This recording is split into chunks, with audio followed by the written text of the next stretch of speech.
अस्सलाम वालेकुम। मेरा नाम है मोहम्मद हाशिर। मैं हूं आपका वेब डेवलपमेंट का इंस्ट्रक्टर। हम पढ़ रहे थे HTML और आज हमारा HTML का लास्ट लेक्चर है, तो शुरू करते हैं।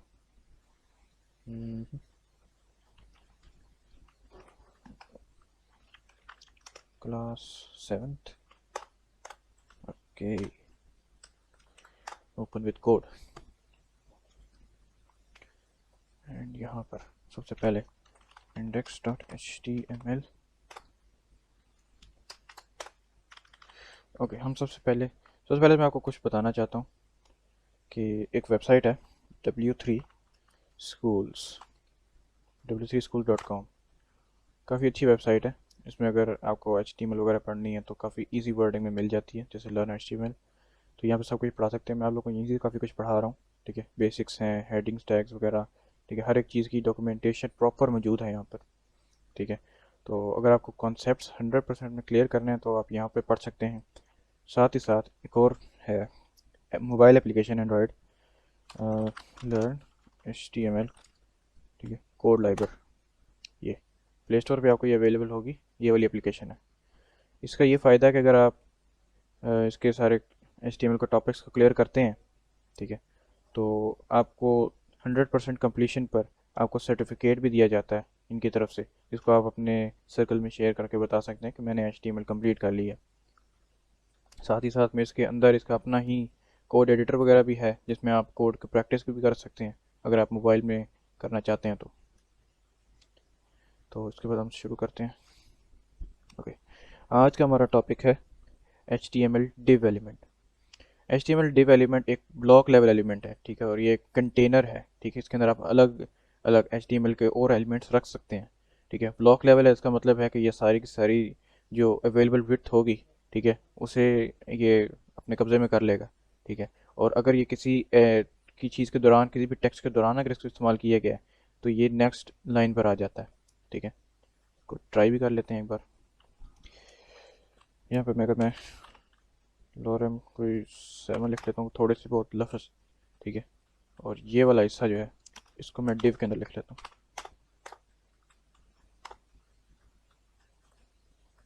ये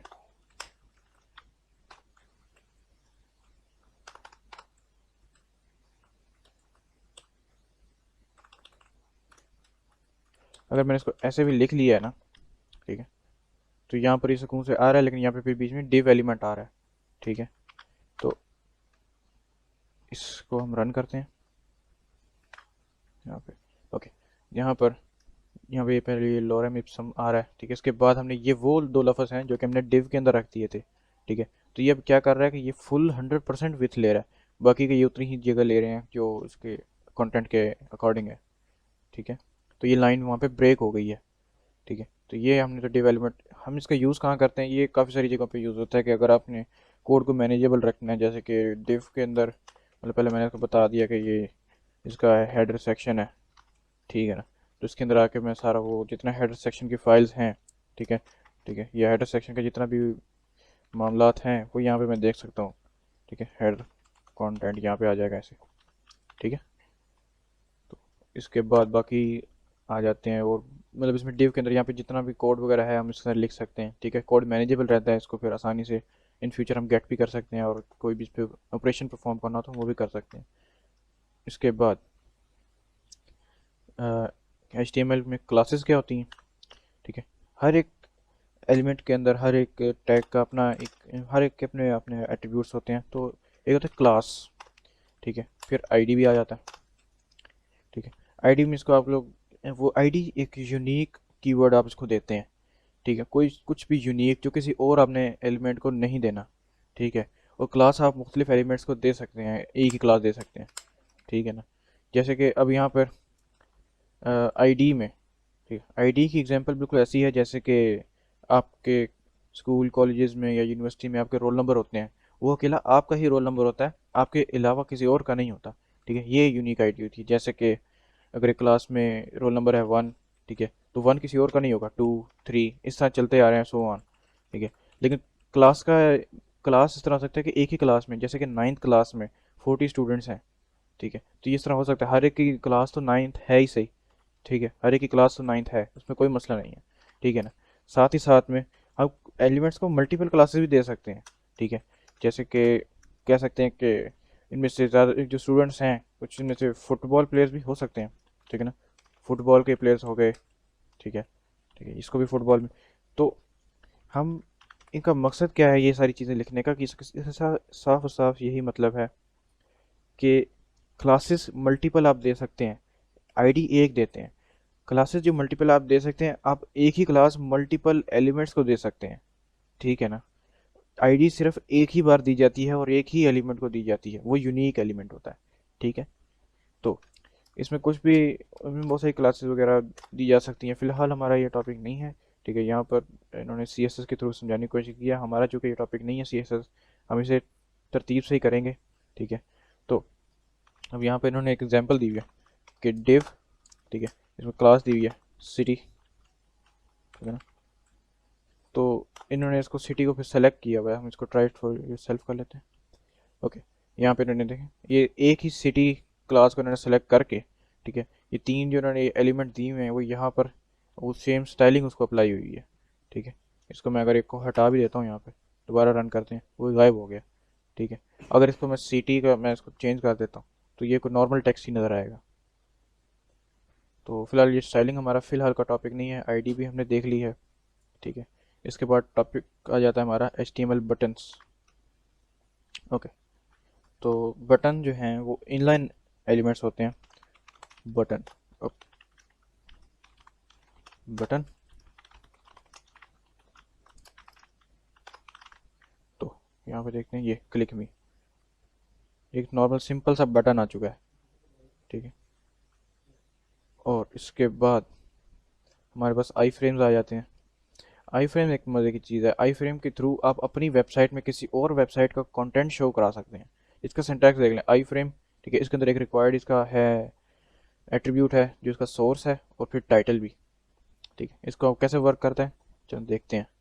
हम कुछ एक वीडियो ले लेते हैं, ये हमारी प्रीवियस वीडियोस में एक है, ये वाली ले लेते हैं। इसमें यहाँ पे शेयर, और यहाँ पर ये एम्बेड, ठीक है। आप अब यहाँ पे मैं ये वाला जो टैग है कंप्लीट, इसको मैं उठा लेता हूँ, कॉपी, ओके। मैं यहाँ पर ला के अगर इसको पेस्ट करता हूँ, बियर लेके, तो अब क्या है कि अब ये मेरी ही इस नॉर्मल सी वेबसाइट पे ये वीडियो अवेलेबल हो चुकी है, ठीक है। ये जब पढ़ाया गया था उस जो वक्त, कोर्स ठीक है। ऑल राइट, इसके बाद हम इसका अपना भी कुछ कर सकते थे, जैसे कि आई फ्रेम में, ठीक है, अपने हिसाब से SRC देखते हैं, आई गेस HTTPS,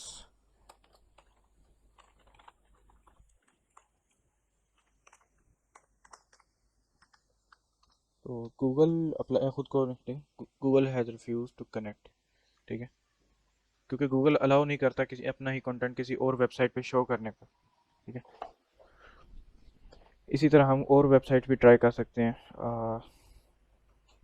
एक और वेबसाइट देखते हैं, port p1.search.sh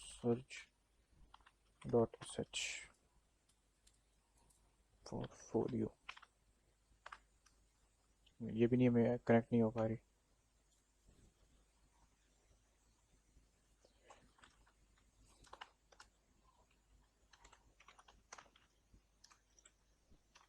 project P1 HTTP, okay, कोई तो मान जा, ओके। यहाँ पर भी ये नॉट फाउंड आ रहा है, लेकिन ये कंटेंट शो हो रहा है। अगर यही चीज़ मैं अगर वैसे ट्राई करता, ठीक है, यहाँ पे नॉट फाउंड ही आ रहा है, बंद हो गई होगी। तो इसी तरह हम इसके साथ में टाइटल दे सकते हैं, टाइटल कुछ भी, वेब पेज, ठीक है। इसको ताकि ये बताने के लिए कि ये किस चीज़ के बारे में है, ठीक है, इन केस अगर कभी लोड नहीं होता। तो ये ज़्यादातर यूट्यूब वीडियोस वगैरह में काफ़ी इजी काम आ जाता है, जैसे कि हमने पहले ये यूज़ की है। यहाँ पे ये वीडियो कंप्लीट यहाँ पे आ चुकी है, इसको यहाँ पे प्ले वगैरह कर सकते हैं आप। नेक्स्ट, फाइल पाथ्स, पाथ्स आपको पढ़ाया है, दोबारा देख लेते हैं। यहाँ पर अगर यहाँ पे कोई भी एक और पेजेस नाम का में रख लेते हैं, और यहाँ पर आके हम कोई भी about dot H T M L है। तो इस जगह पे अब इस फाइल को मुझे इस फोल्डर के अंदर जो फाइल पड़ी है उसको अगर सेलेक्ट करना है, ठीक है, तो मैं क्या करूँगा, पहले तो मैं इसमें एच में आकर, ठीक है, डॉट स्लैश करेंगे तो इसका मतलब है कि इसी जिस फोल्डर में हम हैं उसके अंदर की फाइल फिर हमें शो कराएगा, ठीक है। तो पेजेस पेजेस के अंदर जाके हम सेलेक्ट कर सकते हैं। लेकिन अगर हमने इसके अंदर से हमने इसको सेलेक्ट करना होता है इंडेक्स वाली फाइल को, तो इस सूरत में हमें क्या है कि हमें बैक आना पड़ता, ठीक है। बैक आने के लिए क्या है, ए जो कि एंकर टैग है, ठीक है। तो अगर मैं इसमें चेक करूँ सिर्फ अबाउट की फाइल ही पड़ी है, लेकिन मुझे इस फोल्डर से बाहर आना है, तो मैं क्या दो डॉट डाल के फिर आके स्लैश डालूंगा।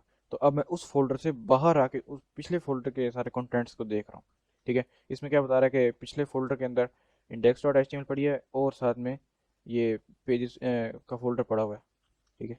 तो इस तरह हम इजी इनके अंदर स्विच कर सकते हैं, ठीक है। एंड नेक्स्ट हमने पढ़ना है, ये छोटे छोटे टॉपिक्स हैं, मैसिव टॉपिक्स ये आ रहा है H T M L forms, ठीक है। हेड पढ़ा चुके हैं, रिस्पॉन्सिव मेटा टैग्स। ओके, ये जो मेटा टैग होता है जो कि यहाँ ऊपर दिया गया है ये वाला, ठीक है, इसका मतलब ये है कि ये सिर्फ जो आपकी जो व्यू पोर्ट है ना, व्यू पोर्ट का मतलब होता है कि जो इस कोने से लेकर, ठीक है, आप इस कोने तक जितना आप देख रहे हैं वेबसाइट को, ठीक है, इसे व्यू पोर्ट कहा जाता है, ठीक है। इसकी विड्थ जो है वो डिवाइस विड्थ यानी कि जो आपकी स्क्रीन है ना उसके हिसाब से विड्थ के हिसाब से ये मैनेज हो जाए, ठीक है। और ये इनिशियल स्केल 1.0 इसको छोड़ दें। तो इसके बाद हम H T M L forms की तरफ भी चलते हैं, लेकिन उससे पहले एक छोटा सा सिमेंटिक्स हम करा चुके हैं। ओके, इसके बाद एंटिटीज़, ठीक है। एंटिटीज़ कुछ ऐसे वर्ड, अब यहाँ पे एक प्रॉब्लम आया कि हम इसको हटाते हैं। ओके, अगर मैं इसको ऐसे लिखता हूँ, ठीक है, और उसको सेव भी करता हूँ तो ये तो हमें शो तो हो रहा है, ठीक है। लेकिन अगर क्या हो कि मैं इधर कुछ ऐसे लिख देता हूँ, ठीक है ना, और अगर मुझे सिर्फ इतना सा ये मुझे शो ही नहीं कराना था, ठीक है, मुझे सिर्फ इतना शो कराना था कि ये लेस देन और ग्रेटर देन में ये ए लिखा हो, तो उस सूरत में क्या था कि मैं पहले लेता ये एंड, ठीक है, लेस देन एल टी, ठीक है। ये और भी बहुत सारी एंटिटीज़ हैं, ठीक है, जिसमें ये लेफ्ट साइड पे आपको दिख रही होंगी, तो इसे आप खुद से पढ़िएगा, ठीक है। एल टी, तो अब ये आ गया, ठीक है, ये सिलेक्ट भी हो रहा है लेकिन अब ये गायब नहीं होगा, ए, ठीक है, फिर दोबारा से एंड जी टी, अब ये वो चीज़ आ रही है, ठीक है। इसमें अब वो प्रॉब्लम नहीं आ रहा पहले की तरह कि अगर जो मैंने ए लिखा था, ठीक है, वो जो प्रॉब्लम वो वाला नहीं आ रहा है इसमें। इस तरह ही और बहुत सारी एंटिटीज़ होती हैं, ये स्पेस के लिए है, ठीक है, एन बी एस पी, ठीक है, कोई कंटेंट लिख लेते हैं, P learning learning H T M L, तो एक सिंपल सी लाइन आ गई है, I am learning H T M L. लेकिन अगर इसके दरमियान मैं इधर लिख दूँ, ये मैं जितनी मर्जी स्पेस बढ़ा रहा हूँ लेकिन वहाँ पर बढ़ नहीं रही है, लेकिन मैं चाहता हूँ कि यहाँ पे स्पेस आए, ठीक है। तो उस सूरत में क्या है, and N B S P, ठीक है ना, स्मॉल में लिखना है इसको, ठीक है। तो अब इसमें स्पेस आ गई है थोड़ी सी अगर गौर की जाए, ठीक है। ये फिर उसके बाद और भी जितनी मर्जी हम इसको इसको मैं कॉपी कर लेता हूँ एक ही बार में। ओके, तो एन बी एस पी ये छोटी स्पेस के लिए होता है, यहाँ पे सिर्फ स्पेसेस आ रही हैं। इसी तरह हमारे पास एक और भी होता है, वो है ई एन एस पी, फिर ई एम एस पी भी होता है, उसको भी हम देखते हैं। पहले तो उसको ऐसे देख लेंगे, ये बिल्कुल इस तरह आ रहा है, and E N S P, ठीक है। ये सिंगल स्पेस की जो होता है आई गेस, दो डबल स्पेस है, ठीक है। और इसके इसी तरीके से मैं इसको कॉपी कर लेता हूँ, सी स्पेस बढ़ रही है, स्पेस और बढ़ रही है, स्पेस और बढ़ रही है, ठीक है। और इस तरह ही ई एम एस पी भी होता है, इसको उसको भी देख लेते हैं, ई एम एस पी, ठीक है। ये एक ही बार में ये जितनी ये एक दो तीन चार चार स्पेसेस ये हैं, इसने ई एम एस पी ने अकेले ने ये चार स्पेसेस दी हैं, ठीक है, चार स्पेसेस जितने बराबर दिया है इसको। इस तरह ही हम जितना बढ़ाते जाएंगे ये स्पेसेस में बढ़ सकती हैं। ओके, ये काफ़ी सारे अलग अलग हैं, इनको एक बार आप लोग ट्राई ज़रूर कर लें। ठीक है, ये कॉपीराइट का काफ़ी इस्तेमाल होता है। ठीक है, ओके, ये नंबरिंग भी दी हुई है और स्पेशल करेक्टर भी दिए हुए हैं यहाँ पे, special alphabets. Okay, symbols, what is in symbols. Okay, वही चीज़ है तकरीबन। ठीक है, इसके बाद हमारा एक बड़ा टॉपिक स्टार्ट होने जा रहा है, HTML फॉर्म्स। ऐसे अब फॉर्म को कैसे बनाया जाता है। Okay, forms. ओके, यहाँ पर सबसे पहले हम एक ले लेते हैं फॉर्म टैग। फॉर्म टैग का भी एक्शन हमने कोई भी रखना, तो इसलिए हम इसे रिमूव कर लेते हैं। ये सिर्फ तब होता है जब आपको प्रोग्राम करना हो, एक्शन तब काम आता है। तो इसके बाद फॉर्म, फ़िलहाल तो कुछ भी नज़र नहीं आएगा। इसके बाद हम एक चीज़ पढ़ने जा रहे हैं, वो है इनपुट फील्ड। इनपुट, इसे इनपुट फील्ड कहते हैं। टाइप अगर टेक्स्ट है, ठीक है, तो एक नॉर्मल सा इस तरह आ जाएगा, कुछ भी इसमें लिखा जा सकता है। ठीक है, ओके, इसको बैक करो। इसके बाद अगर हम इसके साथ हम इसको प्लेस होल्डर दे सकते हैं। ठीक है, इसमें लिख सकते हैं कि हाँ भाई अपना नेम एंटर करो। ठीक है, तो उसमें पहले से ही एक टेक्स्ट आ रहा है। ठीक है, इसके बाद हम इसको सबमिट वाला भी एक बटन बनाते हैं। पहले नाम और फर्स्ट कर लें, यहाँ पे चलो रोल नंबर मांग लें। रोल नंबर अगर अकेला सिर्फ नंबर्स में है तो टाइप इसकी नंबर कर दें। ठीक है, तो इसमें ये होगा कि यहाँ पे मैं ABC नहीं लिख सकता। ठीक है, ई लिखा जा सकता है, वो एक अलग कहानी होती है अगर आपको पता है। ई का मतलब होता है 10 मल्टीप्लाई बाई 10, तो 1 2 3 इसमें भी लिखा जा सकता है। ठीक है ना, जो भी आपका रोल नंबर है वो इस तरह लिखा जा सकता है। लेकिन अब मैं तो चाहता हूँ कि ये नीचे वाली लाइन में आए। ठीक है, ये दोनों एक साथ आ रहे हैं, तो इस सूरत में क्या है, एक BR का इस्तेमाल भी किया जा सकता है। ठीक है, या इनको डिव में भी रैप किया जा सकता है, BR का इस्तेमाल करना ठीक है। ठीक है, एंड नेक्स्ट हमारे पास कुछ टाइप्स आ जाती हैं। टाइप में टेक्स्ट है, रेडियो है, चेकबॉक्स है, सबमिट है, बटन है। अब हम एक छोटा सा फॉर्म ही बना लेते हैं। ठीक है, तो यहाँ पे हम H2 कर लेते हैं, एंटर योर डिटेल्स। ठीक है, यहाँ पे एंटर योर डिटेल्स आ रहा है। इसके बाद सबसे पहले तो यूज़र से उसकी ईमेल ले ली जाए। इनपुट यहाँ पे काफ़ी सारे आ रहे हैं। ठीक है, अगर इनपुट टाइप अगर इसकी ईमेल ले ली जाए, ठीक है ना, और साथ में इसको बता दिया जाए प्लेस होल्डर में कि एंटर योर ईमेल। फिर उसके बाद नीचे BR ब्रेक रो। नेम और ID का फ़िलहाल इस जगह पे इस्तेमाल है नहीं। ठीक है, लेकिन आप इसको साथ में बता सकते हैं कि ये ईमेल के लिए है। ठीक है, और इसको भी आप ईमेल कह सकते हैं। ठीक है, कुछ ख़ास फ़र्क भी पड़ा नहीं है। इसके बाद इनपुट, इनपुट टाइप। ठीक है, टाइप में अब हमने इसके नेम लेना है, तो टेक्स्ट, इसको ऊपर ले चलते हैं और इसको नीचे ले आते हैं। इनपुट टाइप टेक्स्ट हो जाए प्लेस होल्डर में, एंटर योर नेम। उसके बाद इसके नेम में उसको नेम कह देते हैं, और ID में बेशक ID ही कह लें।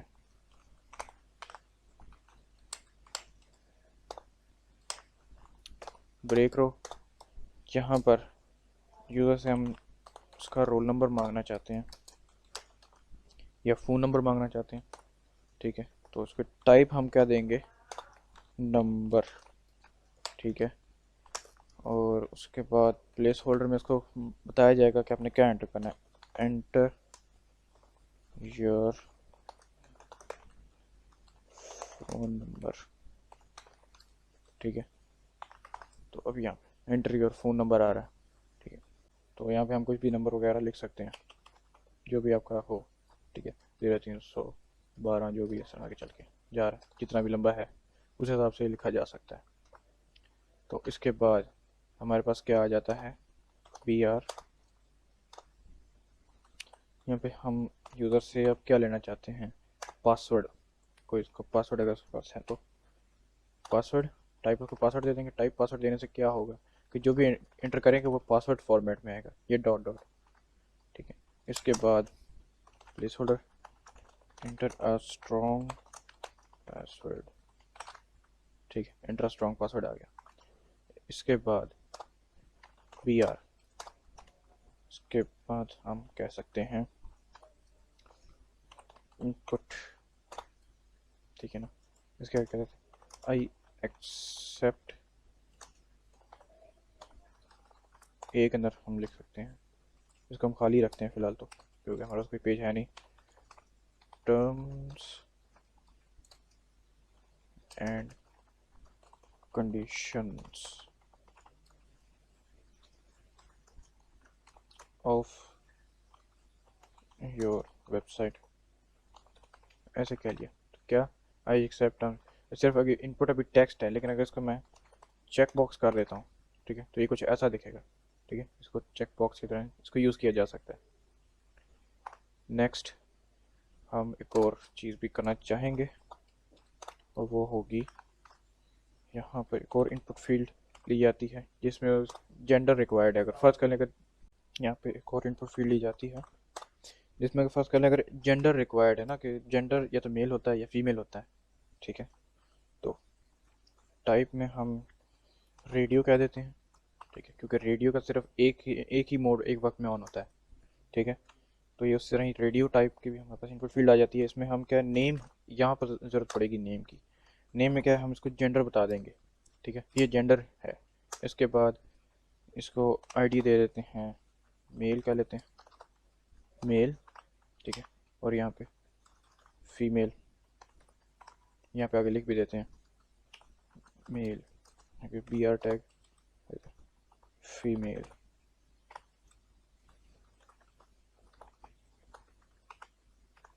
ओके, ये वैसे ही आई। ठीक है, अगर हमने ये नेम जेंडर ना लिखा होता, ये नेम जेंडर में कोई भी ये डिफ़र करता होता, तो क्या ये दोनों ही सिलेक्ट हो जाते। ठीक है ना, लेकिन हमने एक ही रखना था। ठीक है, तो उस सूरत में सिर्फ ये एक ही सिलेक्ट हो, या तो मेल होगा या फीमेल होगा, दोनों एक साथ नहीं हो सकते। ओके, इसके बाद हम इसको सबमिशन पे जाते हैं। बटन बनाना, या तो हम बटन बना सकते हैं या इनपुट टाइप सबमिट कह सकते हैं। ठीक है, दोनों ही ठीक है। ठीक है, तो मैं यहाँ पे इनपुट लेता हूँ, इसकी टाइप सबमिट अगर कह दूँ, ठीक है, तो ये सबमिट का बटन आ गया। यहाँ पे जो भी अपनी सारी फिल की जाए। ठीक है, जो भी आपका है मेल या फीमेल, जितना भी आपके नंबर वगैरह जो है उसको फिल करें। ठीक है, तो ये सारा डाटा फिल करने के बाद आप सबमिट कर सकते हैं, एक्सेप्ट करके सबमिट। ठीक है, वो सबमिट हो जाता है। नेक्स्ट हमारे पास क्या रह गया है, ओके, हमारे पास अब कुछ एट्रीब्यूट्स रह गए हैं। एट्रीब्यूट्स अब कैसे रह गए हैं, फ़र्ज़ कर लें कि अगर कोई यूज़र आता है लेकिन यहाँ पर कुछ ख़ास ये जो नेम है, ईमेल वगैरह, ये चीज़ें एंटर ही नहीं करता। ठीक है, ऐसे ही सबमिट दबा देता है। ठीक है, हम इस चीज़ को कैसे प्रिवेंट कर सकते हैं कि वो सबमिट दबाए और ऐसे ही ख़राब डाटा ना हमारे पास आए। ठीक है, मीनिंगफुल डाटा आए। तो उसके लिए क्या, हमें यहाँ पे लिखते हैं रिक्वायर्ड। ठीक है, यहाँ पे भी अगर हम लिखते हैं रिक्वायर्ड, ठीक है, और इन सब में रिक्वायर्ड मेंशन कर देते हैं कि ये रिक्वायर्ड है, ये फील्ड भी रिक्वायर्ड है। ठीक है, ये भी रिक्वायर्ड है, कुछ ना कुछ लिखना ज़रूरी है। ठीक है, तो इसके बाद इसको भी रिक्वायर्ड कह लो। ठीक है, तो आई गेस ये भी काम करेगा यहाँ पे, रिक्वायर्ड। ठीक है, तो अगर यहाँ पे सिर्फ दो चीज़ एंटर की हैं, ठीक है, और यहाँ पे मेल, और ये सबमिट करने पे जाता है। ठीक है, वो अब ईमेल हमने एंटर की, ईमेल हमने चूँकि सही एंटर नहीं की। ठीक है, यहाँ पे कुछ भी, अब एक वैलिड ईमेल हम डालते हैं। ठीक है, तो अब नंबर भी कह रहा है, नंबर भी डालो भाई, नंबर डाल दिया। ठीक है, अब सबमिट। ठीक है, तो अब ये सबमिट हो रहा है, अब इसने कोई प्रॉब्लम नहीं दी। ठीक है, तो इसके बाद हमारे पास एक और छोटा सा टैग रह जाता है, उसका वो है लेबल टैग। ठीक है, लेबल में क्या है कि आपको इसके ऊपर ये लिखना हो कि नेम आपका क्या है या जिस तरह भी। तो उस सूरत में सॉरी, लेबल। ठीक है, ये किस के लिए है लेबल। ठीक है, आईडी हम ये यहाँ पर आईडी में हम ये नेम की थी। ठीक है, तो ये नेम के लिए है, नेम, और यहाँ पे आप नेम कहते हैं इसे, तो ये इस तरह आ गया नेम, और उसके आगे ये आईडी जो इनपुट फील्ड आ रही है। ठीक है, इसी तरीके से यही नीचे ले आए अगर आप इसको दोबारा से, तो अब ये किसके लिए, फॉर ईमेल। ठीक है, कि जो आईडी दी होती है ना, आईडी, ठीक है, ये उसके वही सेम उसी का ये फॉर में वो जो लिखो वही आईडी होनी चाहिए। तो इसके बाद लेबल लगा दिया, इसके बाद हमने इसको नेम की जगह ईमेल कह लेते हैं। ठीक है, तो इस तरह आ गया। उसी तरह ये नंबर है। ठीक है, तो लेबल फॉर किसके है, नंबर या फ़ोन के, फ़ोन। ठीक है, और यहाँ पर आईडी हम दे लेते हैं फ़ोन, और यहाँ पे हम फिर लिखते भी हैं फ़ोन।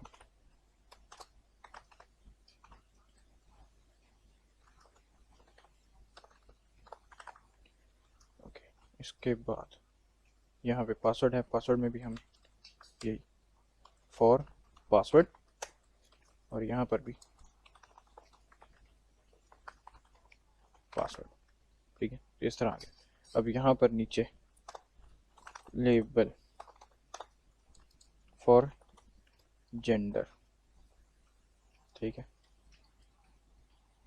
यहाँ पे हम सिंपली जेंडर लिख सकते हैं, और ये इसकी ज़रूरत नहीं है ये एक्सेप्ट करने वाले के लिए। ठीक है, तो ये ऐसे कर लें, और इसके बाद बेशक एक इसको अलग लाइन में ले जाने के लिए वी आर। तो अब ये ठीक बेहतर लग रहा है। तो अब ये कंप्लीट फॉर्म बन चुका है। नेक्स्ट हमारे पास लेजेंड और इस तरह के छोटे छोटे और टैग्स हैं। तो टेक्स्ट एरिया हमारे काम आएगा, सेलेक्ट हमारे काम आएगा। ठीक है, तो वो हम अभी देख लेते हैं। इसके बाद अगर हम यूज़र से कुछ और भी इंफॉर्मेशन चाहते हैं, ठीक है, यहाँ पर बी आर, यहाँ पे सेलेक्ट, अगर हमने यूज़र को ऑप्शंस देने हैं सेलेक्ट करने के लिए, ठीक है, तो यहाँ पे भी मैं लेबल कह लेता हूँ लेबल, या मैं कह लेता हूँ रोल। ठीक है, सेलेक्ट योर रोल। ठीक है, और यहाँ पर मैं इसको आईडी देता हूँ रोल की, और यहाँ पर ऑप्शंस इसके अंदर मैं दे सकता हूँ। ऑप्शन में वैल्यू क्या है कि कस्टमर। ठीक है, तो यहाँ पे कस्टमर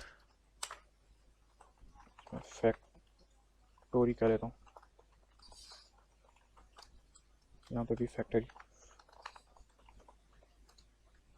यहाँ पे जो एट्रीब्यूट दिया गया है वैल्यू, ये वो वैल्यू है जो कि अगर ये सबमिट किया जाता है तो इससे ये चीज़ जाएगी। ठीक है, और ये जो हिस्सा है ये यूज़र को दिखाने के लिए है। ठीक है, तो अब हम ज़रा देखते हैं कि क्या चल रहा है यहाँ पे। सेव, अभी सेलेक्ट योर रोल सिर्फ कस्टमर आ रहा है और फैक्ट्री, दो ही डाले हैं। इसके बाद हम और भी कर सकते हैं कि यहाँ पे अगर हम कह लेते हैं सेलर,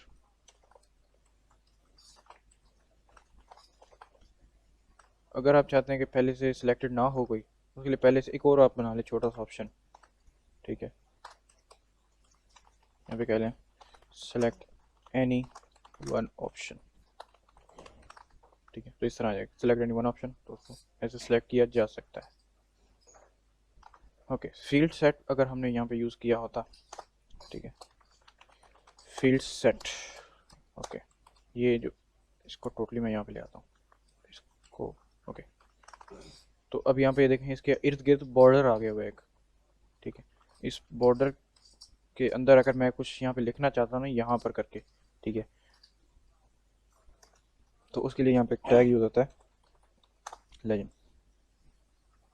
यहाँ पे हम कुछ भी लिख लेते हैं फॉर्म, या फिर HTML फॉर्म। तो यहाँ पे आ गया बॉर्डर के ऊपर आ रहा होता है ये इस तरीके से। तो अब हमने फॉर्म बनाने सीख लिए। ठीक है, उनके दरमियान ये रेडियो भी हमने मुख्तलिफ चीज़ें इसकी देख ली। हाँ, एक और चीज़ भी होती है, वो आ जाएगी हमारी, अगर हमने डेट सेलेक्ट करनी है किस तरह की तो हम वो भी सेलेक्ट कर सकते हैं अगर हमारी रिक्वायरमेंट इस तरह की हो। ठीक है, तो B R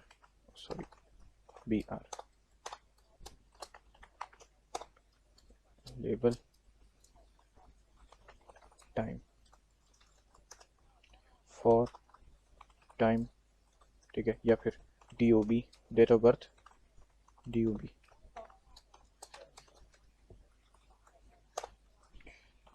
input,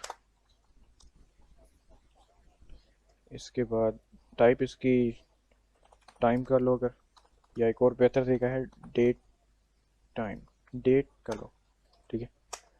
okay, ID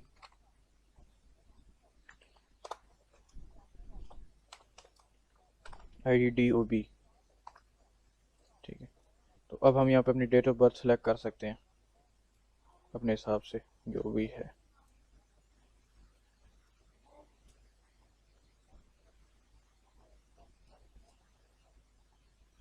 यहाँ पे सेलेक्ट किया तो ये देखें खुद ही डेट में फिल हो गई है। सिर्फ यहाँ पे क्लिक, कैलेंडर पे क्लिक करके अपने हिसाब से जो भी आपका बोर्न ईयर है उसको आप एडजस्ट कर सकते हैं उस हिसाब से, इस तरह। उम्मीद है आपको इस लेक्चर की समझ आई होगी, ठीक है। ये लेक्चर आज का थोड़ा सा लंबा हो गया था, लेकिन ये काफ़ी इम्पोर्टेंट लेक्चर है, ठीक है, हमारे वेब डेवलपमेंट की जर्नी में, क्योंकि इन चीज़ों का इस्तेमाल थ्रू आउट द जर्नी हमेशा होता ही रहेगा, ठीक है। इसका टेबल का, और हमने और भी जो छोटे छोटे टैग, छोटी छोटी डिटेल्स पढ़ी हैं, ठीक है। उम्मीद है आपको इसमें समझ आई होगी। एक और छोटा सा नोट, HTML एक नॉन केस सेंसिटिव लैंग्वेज है, ठीक है। उसका क्या मतलब है, यानी कि इसमें आप टैग्स को ज़रूरी नहीं है कि आप स्मॉल में लिखें। अगर टैग को मैं कैपिटल में भी इसमें लिख देता, फॉर्म, ठीक है, ये तब भी काम बिल्कुल वैसे ही करता, ठीक है। इनपुट जो मैंने ये लिखा हुआ है, ठीक है, ये डेट वाला, इसको मैं कैपिटल में भी इनपुट लिख दिया है, इनपुट, ठीक है, कैपिटल में लिखा तब भी ये काम करेगा, ठीक है। HTML इस चीज़ का बुरा नहीं बनाता कि आपने टेक्स्ट को छोटा क्यों लिखा है या बड़ा क्यों लिखा है, ठीक है। ये टैग्स में कोई मसला नहीं होता, ठीक है। तो यही केस सेंसिटिविटी है। अगर इसमें मसला होता तो फिर से हम केस सेंसिटिव लैंग्वेज कहते, ठीक है। तो अब बस हमारी HTML अब यहाँ पे ख़त्म होती है, ठीक है। अब आपसे मुलाकात होगी नेक्स्ट लेक्चर में एक न्यू लैंग्वेज के साथ, न्यू कॉन्सेप्ट्स के साथ, ठीक है। उम्मीद करता हूँ आपकी समझ आई होगी। अगर वीडियो अच्छी लगी है तो वीडियो को लाइक करें, चैनल को सब्सक्राइब करें, ताकि आपको न्यू वीडियोस भी, न्यू लेक्चर्स जो आने वाले हैं वो आपको अवेलेबल हों। और अगर कोई भी क्वेश्चन है, कोई भी क्यूरी है, तो हमसे कमेंट में रब्ता करें, हमें बहुत खुशी होगी आपका मसला हल करने में। बहुत शुक्रिया।